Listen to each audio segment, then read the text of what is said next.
Oui, salut à toi, salut. Alors on est parti pour 20 minutes de capsule. Ce soir nous sommes le 14 juillet et je marche toujours dans ma cambrousse paumée. Enfin, si on peut appeler ça une cambrousse paumée. Alors à gauche tu as des champs de maïs, même si tu ne les vois pas.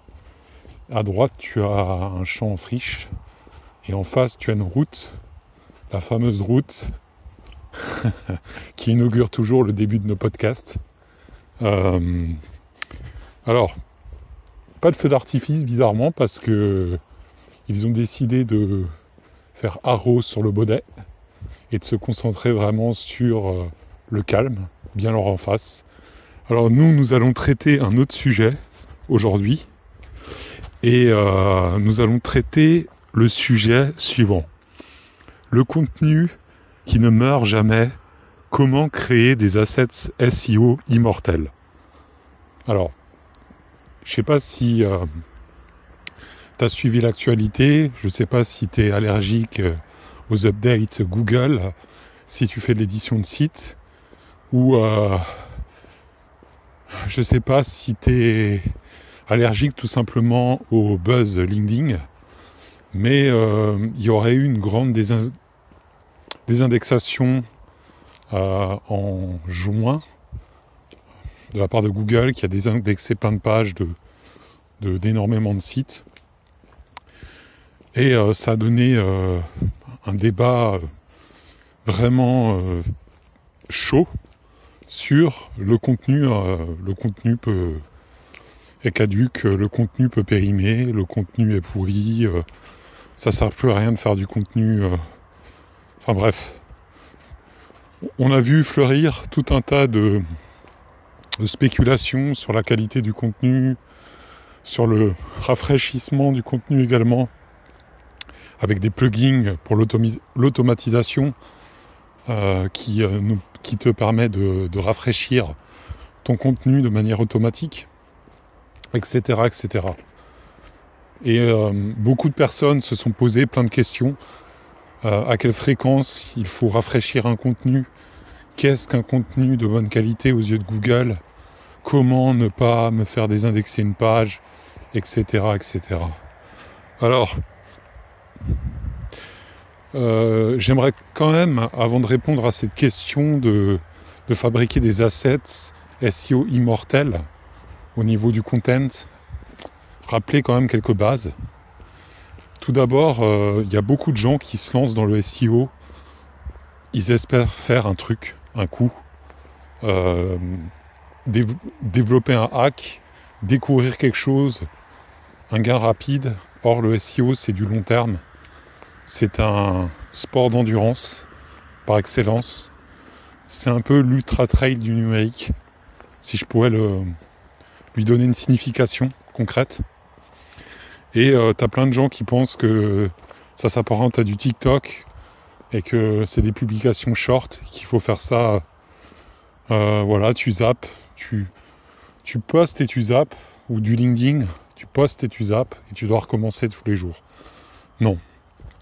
Définitivement, le SEO, c'est un sport de compétition à horizon long terme, c'est-à-dire que tu dois viser une stratégie, et ça c'est le point numéro 2.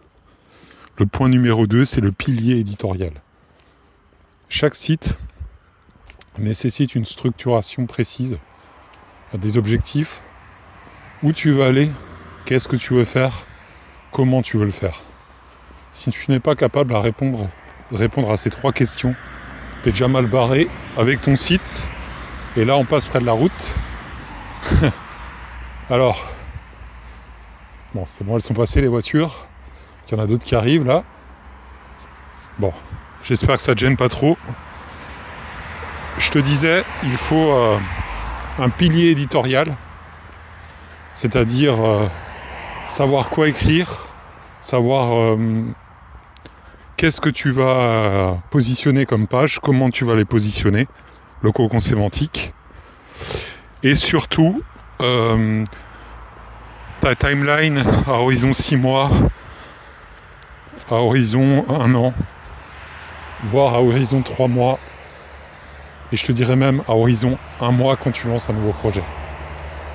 Déjà au bout d'un mois, tu peux déceler certaines estimations, tu peux déceler certains comportements sur ton site et les corriger et envoyer tes premiers backlinks au bout d'un mois.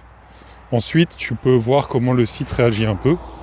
Au bout de 3 mois, tu regardes comment ça évolue. Si tu vois que la courbe monte doucement, c'est parfait, continue ton travail de fond.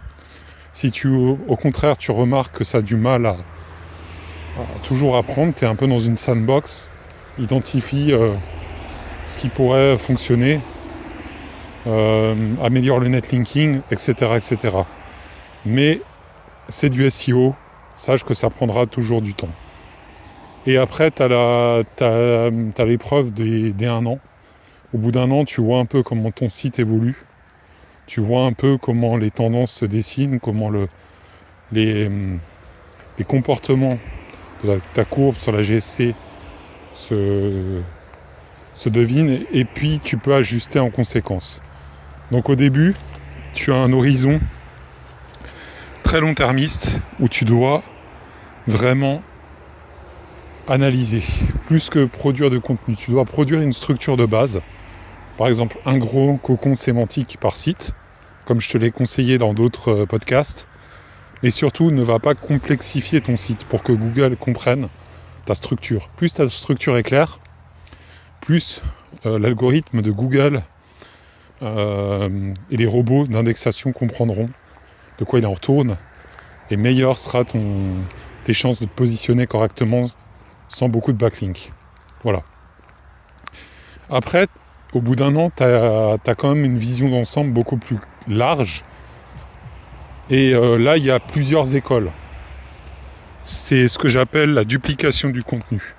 Soit tu es comme moi, tu laisses bien mariner ton site pendant 6 mois, 1 an. Tu ne fais pas trop de réseaux sociaux, tu n'envoies pas trop de signaux dès le départ. Tu essayes de rester pur dès le départ pour voir un peu comment ça réagit.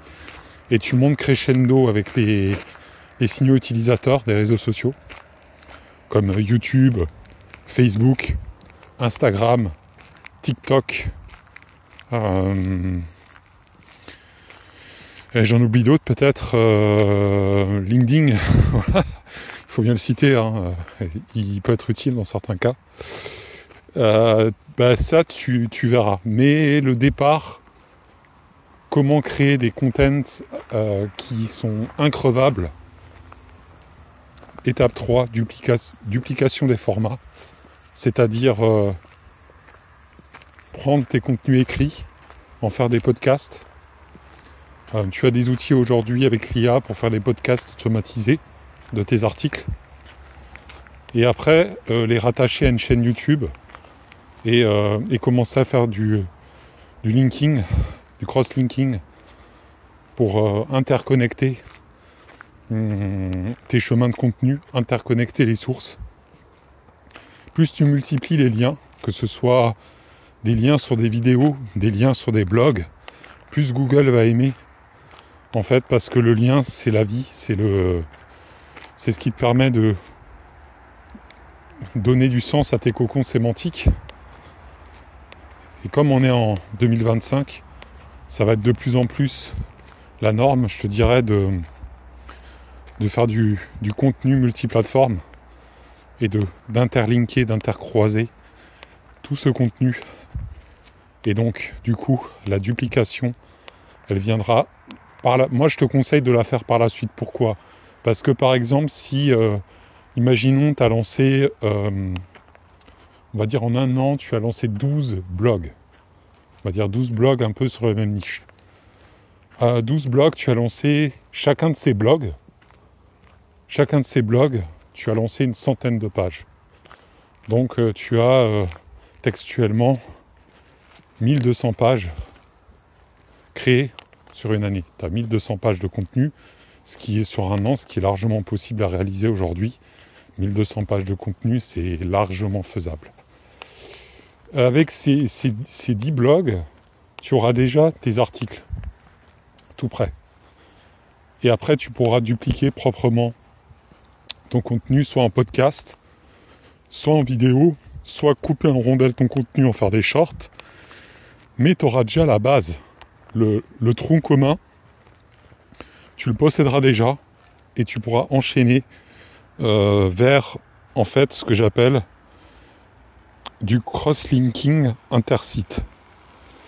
Et tu pourras même croiser des liens audio vers certains sites. Et comme tous tes sites ne seront pas sur la même niche, le même angle, tu pourras les interlinker, faire des liens contextuels, et ça te donnera vraiment la philosophie pour scaler. Mais tu vas devoir quand même sur un an beaucoup produire de contenu, et c'est la phase la plus désagréable dans ma technique pour bosser, car c'est la phase numéro 1 qui est la plus chronophage, et on ne voit pas forcément les résultats au départ. On ne les voit pas au départ. Mais tu les verras en année 2 et en année 3, tu verras exploser ton business ou ta visibilité, ça c'est sûr. Ce que je veux rajouter aussi, c'est que n'hésite pas à faire du SEO local, parce que le SEO local te permet de scaler à l'infini, de scaler dans plusieurs régions du monde. J'en viendrai dans un autre podcast où je t'expliquerai comment procéder. Mais aujourd'hui, il y a vraiment d'énormes opportunités en SEO local également. Donc créer des sites de SEO local, de lead gen, génération de leads, un peu média niche, ça c'est top pour renforcer ton autorité globale sur tous tes sites, sur le marché que tu veux attaquer. Et donc, j'en viens à la conclusion, comment créer du contenu invincible, comment créer des assets SEO immortels. Et bien tout simplement en partant toujours sur du long terme, éviter les trends, les tendances, donc prendre des besoins Maslow. Je t'en ai déjà parlé dans d'autres podcasts, mais je le rappelle ici en conclusion. Donc besoin physiologique, besoin de sécurité, besoin d'appartenance de l'être humain. Et ensuite aussi, tu vas vraiment structurer un pilier éditorial, lancer une dizaine de sites par exemple, avec des objectifs très précis sur 1 mois, 3 mois, 6 mois, 1 an. Regardez ce qui fonctionne, regardez ce qui ne fonctionne pas, ajuster en conséquence, réitérer. Le troisième point, c'est tout simplement la duplication du contenu. Une fois que tu as la base de contenu écrit solide, tu le dupliques en podcast ou en vidéo à ta guise ou en short, ce sera beaucoup plus facile pour l'exploiter.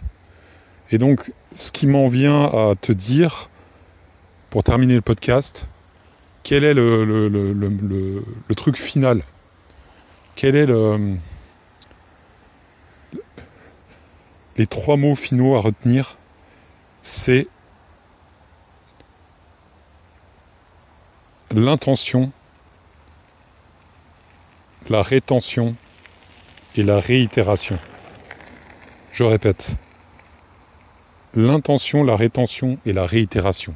Donc tu dois attirer tes visiteurs, les retenir, voir ce qui marche, voir ce qui ne marche pas, et recommencer, réitérer.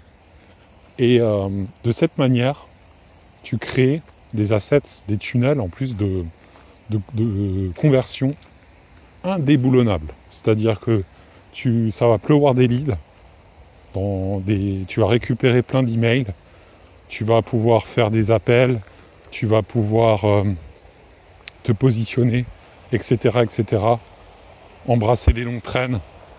Et avec l'IA aujourd'hui, je t'expliquerai comment procéder, que ce soit en écrit, que ce soit en vidéo, que ce soit en podcast, audio. Il y a des moyens vraiment pour peut-être 100 € par mois à tout casser. Vraiment, c'est ce que je dépense de procéder.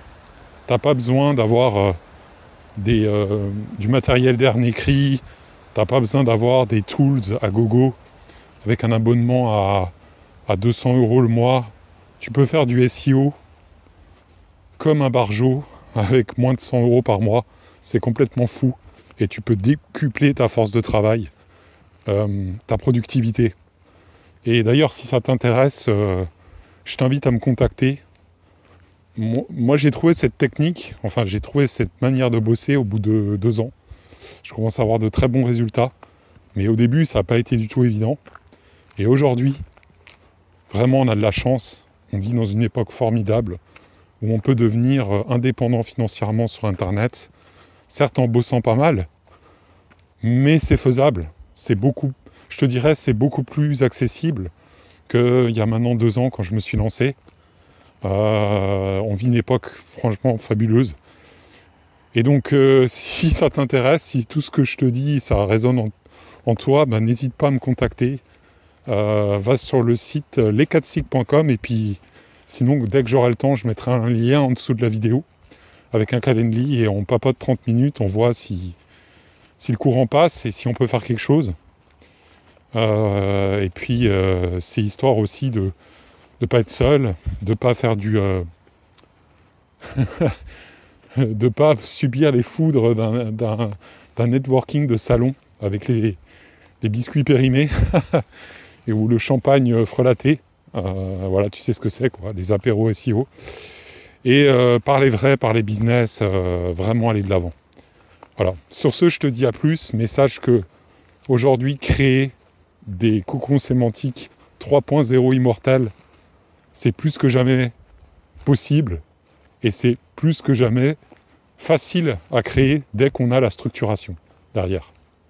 Allez, je te dis à plus, ciao ciao, et porte-toi bien, et bonne soirée, bonne journée, peu importe que tu sois sur la Terre, n'oublie jamais, le cocon sémantique 3.0, le cocon sémantique 3.0, parce qu'on a oublié le point, c'est la vie. Allez, à plus, je te laisse.